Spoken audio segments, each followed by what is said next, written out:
Hi guys, I'm Seb, head bartender and mixologist at Gin and Tonic, and today I'm going to teach you how to make a hot gin and tonic. Yeah, I know, it may sound a bit off, and if you're thinking this is a novelty, well, let me tell you, you couldn't be more wrong. Actually, hot gin and tonic has been a true English delight since early 1800s. Actually, the first written recipe for a hot gin and tonic is one for a hot gin and gingerbread, which was the most popular serves in London's frost fairs.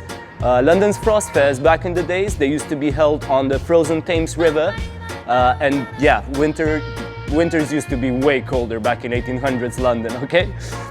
So here is a really fun alternative to your mulled wine, Christmassy, seasonal, a drink that will warm you from the inside out, but it will also put that holiday smile on your face.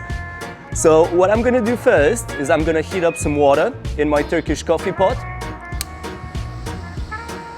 And while we're doing this, I want you to go back in time and imagine a time in which there was no electric kettle. Imagine people were doing this on spot for clients, and they used to have a really fun method to do this called the loggerhead. So the loggerhead, they would literally heat up a piece of metal.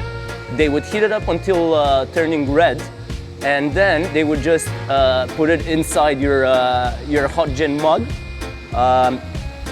thus heating up your drink. That's one way to do it, I guess. But imagine, no electric kettles. All right, so we got our hot water now. I used 125 ml of water. Combined with everything else is going to get me a ratio of 1:3 gin to non-alcohol. So I'm going to be using a tonic syrup from Jack and Root, and it's an elderflower tonic syrup just to bring it a bit more freshness to it. So I'm going to go for 15 ml.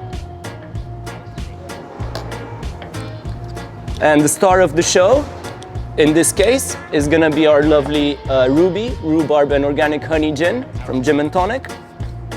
And we're gonna go ahead and be generous with ourselves with a 50 ml. We're gonna heat it up.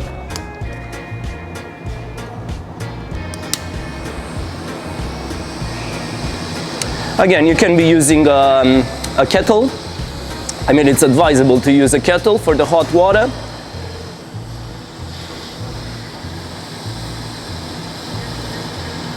All right, so that's starting to smell lovely.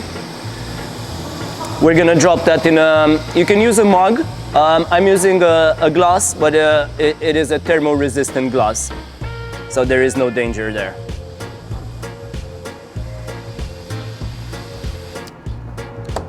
So that's nice, steamy and ready. Pour that lovely thing in a glass.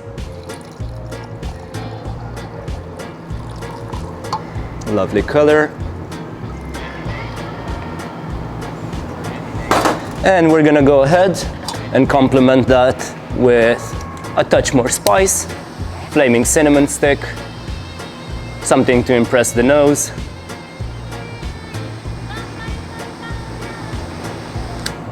There we are.